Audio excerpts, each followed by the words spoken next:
मोदींची सौगात आहे मोदी हे सौगात आहे सत्ता आहे, बटेंगे तो कटेंगे म्हणणारे आता सौगात देणार. भाजपनं हिंदुत्व सोडलं असं जाहीर करावं, उद्धव ठाकरे यांचा हल्लाबोल. चांगला कार्यक्रम आणला तर त्यात वाईट वाटण्याचं काम काय, सर्वधर्म समभाव ही आपली परंपरा. उद्धव ठाकरेंच्या मोदींवरील टीकेनंतर अजित पवारांचं प्रत्युत्तर.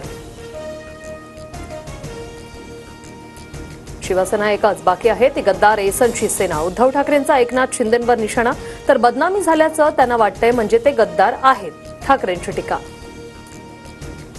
आमची भूमिका आधी आणि आताही सारखीच, ठाकरेंप्रमाणे आम्ही इतरांकडे झुकलेलो नाही. मंत्री संजय शिरसाटांचा उद्धव ठाकरेंवर पलटवार. इंदिरा गांधींच्या काळात संविधानाला हात लावला गेला. इंदिरा गांधी न्यायालयापेक्षा स्वतःला सुप्रीम समजत होत्या. मुख्यमंत्री फडणवीसांची टीका.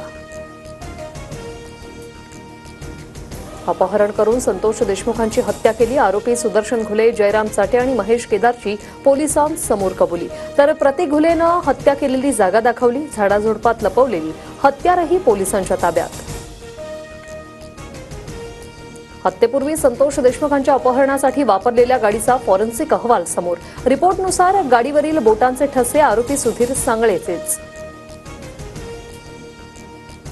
इच्छा नसताना पुरुष वैद्यकीय अधिकारी माझी वैद्यकीय चाचणी करायचे. स्वारगेटमधल्या पीडितेचे पुणे पोलिसांवर गंभीर आरोप.